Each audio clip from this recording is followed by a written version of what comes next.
When he's in motion, he looks like this. When he's not, he looks like this. When the original dolls came out, it was awesome, and I'm still the most nostalgic for these. But they still didn't look like this. And this doesn't look like this. Or this. And even some of the more modern ones skip out on a lot of details, and even the best looking ones, well, they still don't look like this. I saw some other people doing this online and figured I'd give it a go, but basically, got this on eBay, got this at a flea market. And we're just gonna mesh them together. So first things first, the face. I'm gonna skip a bit of this to keep it PG, but pretty much the heads are just held in with zip ties, and with a little bit more force than you're comfortable with, swapping the faces is pretty easy. And I think this is already turning out pretty cool. I went ahead and took out the pull string mechanism, and you'll see why in a future episode. And with my Mega Professional Toolbox set, this project is guaranteed success. Tune in next time when we take a look at the hat. See you later. So I know I said in part 2 we would take a look at the hat. My plan was to replace the threading, but that'll have to wait for another part because to tell you the truth, I bought the wrong color thread.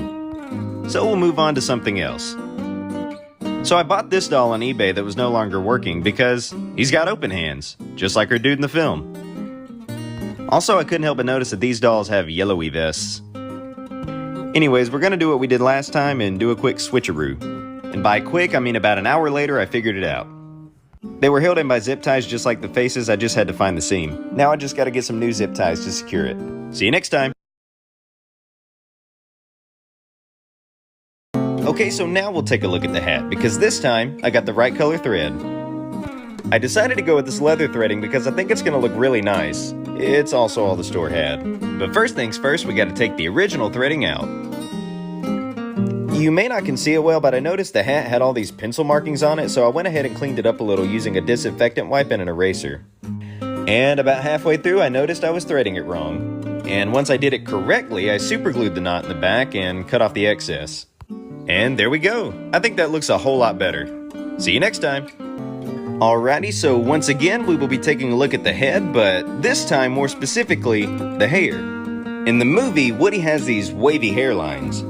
And for this one, I asked my wife to help me out. She's a lot better at painting than I am. And yes, your mind can now be at ease. The hands now match the color of the face. And she did a fantastic job. The hair looks just like the hair in the film. Well, that's it for this one. Tune in next time where we'll take a look at what's been taking so long, the pull string. See you next time. Time to make the pull string. Ordered this little sound module, a set of slow retracting pull strings which will be more accurate to the film because for some reason official Woody dolls never had this. And a pack of these little rings. These will be more accurate to the film in size. For comparison, the ring on the left here is the one the doll originally came with. Next I prepared the audio files. Got ready to drag and drop the files to the device, and I broke it. So after ordering another one, I got a working prototype going with the help of my dad and some methods I found online. So after I cased it in, I fit it in the doll, and here's what we got.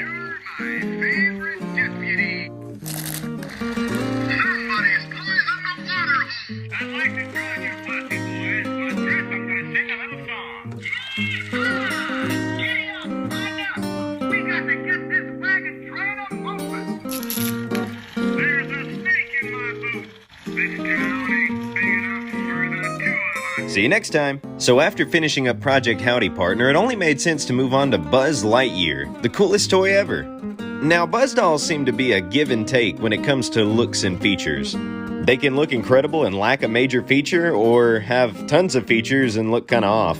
So I found this doll to use as a canvas, which features a variation of most all the features from the film, featuring a helmet that does that whoosh thing, karate chop action, and even a Spanish button. Soy Buzz Lightyear, Unidad de Protección del Universo. And just like last time, first we're going to look at the face. Now, unlike Woody, the movies seem to be fairly inconsistent when it comes to Buzz's toy mode face, so I went with the face of this cheaper doll that I thought looked pretty close to the second film.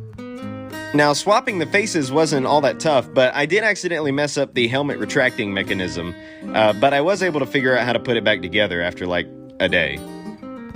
And already I think this is looking really nice, but there's still a lot more to do. See you next time. Please be careful. You don't want to be in the way when my laser goes off. So it's been a while since part 1, but now we're back with part 2. So in the last part, we took a look at the face. For these next couple of parts, I'd like to take a look at the features of the doll. So in this part, let's take a look at the laser. Now in the movies, the laser acts more like a cat laser pointer, but on pretty much every Buzz doll that I've ever known of, the laser's been more like a little light bulb that blinks. And also, listen to this laser sound. That's horrendous, so we should definitely do something about that.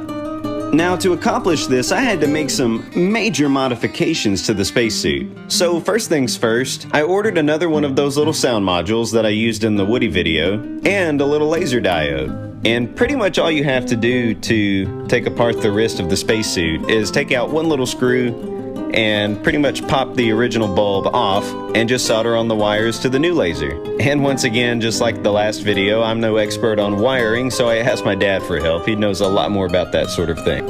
However, after it was all wired together, I ran into a little problem. The laser diode was too big for the wrist, so we had to cut that one off, and I ordered a little pack of 10 of these little tiny laser diodes. Now, to get the laser pointing directly where Buzz is aiming, I had to drill a hole directly in the spacesuit, as you can see here. Now, as for the sound, I got the proper sounds from the film and loaded them onto the sound module. Then we just cut the button off the sound module and wired it to the proper wires inside the spacesuit. And here's the result.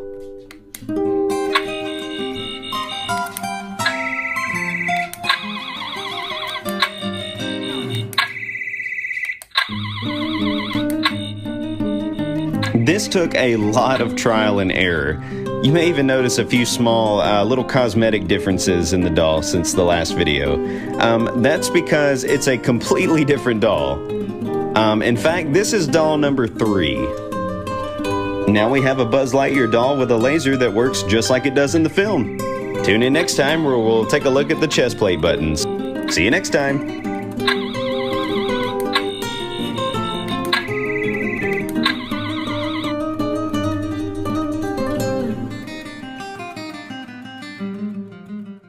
Okay, now time to take a look at the 3 little colorful buttons on the front of Buzz. Now, unlike Woody dolls, most mainstream Buzz Lightyear dolls actually do come with voice clips provided by the original voice actor, Tim Allen.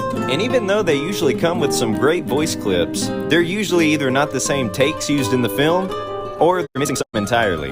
Which is interesting because across the first 3 movies, Buzz only has a handful of phrases and sounds. Also, quick note, I won't be using any phrases from the 4th movie.